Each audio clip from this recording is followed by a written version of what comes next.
Friends, welcome to technical गांव का YouTube channel में आप सबका स्वागत है। आज हम इस वीडियो के अंदर ये देखने वाले हैं जो सस्ते 5G स्मार्टफोन आते हैं उसमें क्या रीज़न है कि उसको हम ना लें। ऐसे हम आपको इस वीडियो के अंदर 5 ऐसे रीज़न बताने वाले हैं कि जो आप सस्ते 5G स्मार्टफोन आते हैं उसको आप न परचेस करें। वजह क्या है, क्या रीज़न है इसमें, क्या इंडिया के अंदर तो और सबसे ज़्यादा प्रॉब्लम है, ये क्या रीज़न है, इस सारी चीज़ों के बारे में हम इस वीडियो के अंदर देखने वाले हैं। अगर आप चैनल पर नए हैं तो चैनल को सब्सक्राइब करिए, लाइक करिए और शेयर करिए। सिर्फ 5 पॉइंट में जाने अभी क्यों न लें सस्ता 5G स्मार्टफोन।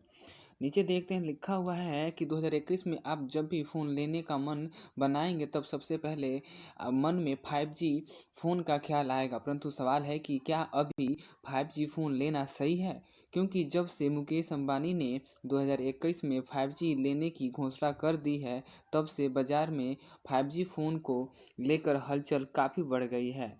हालांकि हाल ही के दिनों में सस्ते 5G फ़ोन काफ़ी मात्रा में दस्तक दे रहे हैं। वहीं इस साल में अभी भी कम कीमत में 5G फ़ोन लॉन्च होने वाले हैं। ऐसे में इन फ़ोन्स को लेकर लोगों के मन में सवाल आना लाजमी है। क्या अभी सस्ते 5G फ़ोन लेने का फ़ायदा है?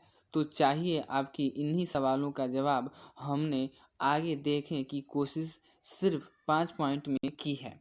ठीक है, चलिए पहला जो पॉइंट है वो है कि जैसे मैं आप जानते हैं कि कोई movie mobile network radio frequency पर चलता है जिसमें हम स्पेक्ट्रम कहते हैं। भारत में 4G नेटवर्क को 800, 900, 1800, 1900, 2300 और 2700 मेगाहर्ट्ज़ सहित कई स्पेक्ट्रम पर चलाया जा सकता है और ये स्पेक्ट्रम ब्रांड भारत में पहले से उपलब्ध थे या जिन्हें नेटवर्क ऑपरेटर्स 2G और 3G के लिए उपयोग करते थे।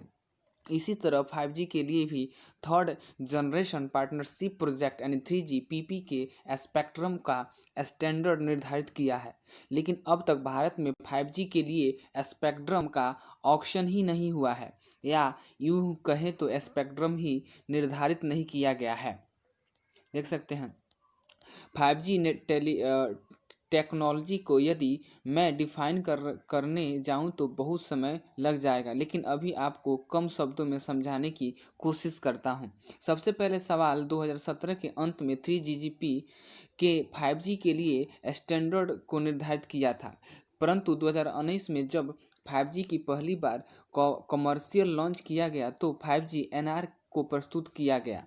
5G NR को दो तरह फ्रीक्वेंसी रेंज का उपयोग किया जाता है। फ्रीक्वेंसी रेंज 1 जिससे छोटे फॉर्म में 5G NR FRI 1 नाम से जाना जाता है, वहीं दूसरी फ्रीक्वेंसी रेंज 2 जिसे शॉर्ट फॉर्म में 5G NR FR2 के नाम से जाना जाता है। भारत में अभी यही निश्चित नहीं है कि कौन से फ्रीक्वेंसी ब्रांड पर चलेगा।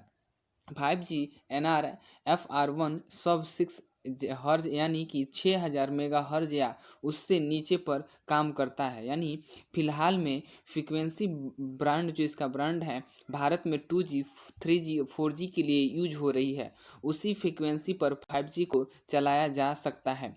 अब वहीं 5G NR FR2 एक हाई फ्रीक्वेंसी ब्रांड है और इसे मिलीमीटर वेव नाम से भी जाना जाता है। यह बेहद ही पावरफुल रेडियो फ्रीक्वेंसी है जिसे वेव लेंथ 10 से लेकर 1 मिलीमीटर तक होता है। 5G के लिए 24 यानी 1000 मेगाहर्ज फ्रीक्वेंसी रेंज का उपयोग किया जाता है। विश्व स्तर पर स्टैंडर्ड निर्धारित हो चुके हैं और कई देशों ने अपनी सुविधा अनुसार 5G NR की सुविधा भी शुरुआत भी कर दी है, लेकिन भारत में फिलहाल पता ही नहीं है कि 5G के लिए स्टैंडर्ड का उपयोग किया जाएगा, यानी कि FIR1 और FIR2 का उपयोग किया जाएगा। स्पेक्ट्रम ऑक्शन के बाद निर्धारित हो पाएगा। इसीलिए यदि आप सस्ते 5G फ़ोन लेने का प्लान बना रहे हैं तो हो सकता है कि आपका नुकसान हो जाए, जैसे कि 4G के समय देखने को मिला था। लोगों ने 4G LTE फ़ोन के लिए किया था, जबकि वो LTE नेटवर्क आने से उन्हें परेशानी का सामना करना पड़ा और उनके फ़ोन कुछ हद तक बेकार हो गए। दूसरी अगर फ़ायदे की बात करें, जैसे कि हमने पहले बात की, अभी 5G नेटवर्क आया ही नहीं, और यदि आता भी है तो 4G की तरह एक दूसरे में पूरी तरह से नहीं नहीं आएगा। यदि आपको ये याद हो तो 4G सर्विस को लॉन्च तो एयरटेल और वोडाफोन द्वारा बहुत पहले लॉन्च कर दिया गया था, लेकिन बहुत कम ही जगहों पर उपलब्ध था। जब रिलायंस ने एक बार में पूरे देश में दस्तक दी, तब जल्द ही बाकी ऑपरेटर्स ने भी 4G सर्विस अच्छी तरह से डेवलप किया। परंतु 5G के जियो भी पूरे देश में एक साथ लॉन्च नहीं कर पाया। 5G सर्विस आएगा तो कंपनी एक एक सर्किल कर इसे डेवलप करेगी, और हो सकता है कि जहां भीड़ ज़्यादा हो वहां 4G ही पहले मिले। जैसे मेट्रो शहर दिल्ली, मुंबई जैसे शहर, छोटे शहर और गांव कस्बों में आने से साल से ज़्यादा लग सकते हैं। ऐसे में कह सकते हैं कि यदि आप सस्ते 5G का प्लान बना रहे हैं तो फिर अभी फ़ायदा नहीं है। और तीसरा जो इसका बेनिफिट है मैं आपको बता दूं, तीसरा जो नुकसान हो, जैसे कि मैंने बताया कि एक साथ लॉन्च नहीं होगा। ऐसे में 5G आने के बाद कंपनियां शुरुआत में शुल्क ज़्यादा लेंगी, और जैसे जैसे यूजर बेस बड़ा होते जाएगा, छोटे शहरों में सर्विसेज आएंगी, वैसे वैसे शुल्क कम होती जाएगी।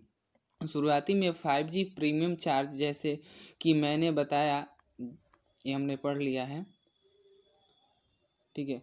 प्रीमियम चार्ज यहाँ पे कि प्रीमियम रिचार्ज होगी और नेटवर्क भी हर जगह नहीं मिलेगा। ऐसे में यदि आप सस्ते 5G फ़ोन का प्लान बना रहे हैं तो मेरे हिसाब से फ़िलहाल नहीं लेना चाहिए। अब देखते हैं चौथा इसका 5G सस्ता फ़ोन लेने से क्या नुकसान है। यदि आप सस्ता फ़ोन ले रहे हैं तो जाहिर है कि उसे आप साल या 2 साल उपयोग करना चाहेंगे। ऐसे में यदि 5G चक्कर में आप पैसा फंसा दे रहे हैं तो फिर बाकी स्पेसिफिकेशन जैसे प्रोसेस, रैम, मेमोरी और कैमरा से समझौता करना पड़ सकता है। जबकि यदि 5G अगले 6 महीने या साल भर बाद आप लेते हैं तो उसका उपयोग भरपूर नहीं कर पाएंगे।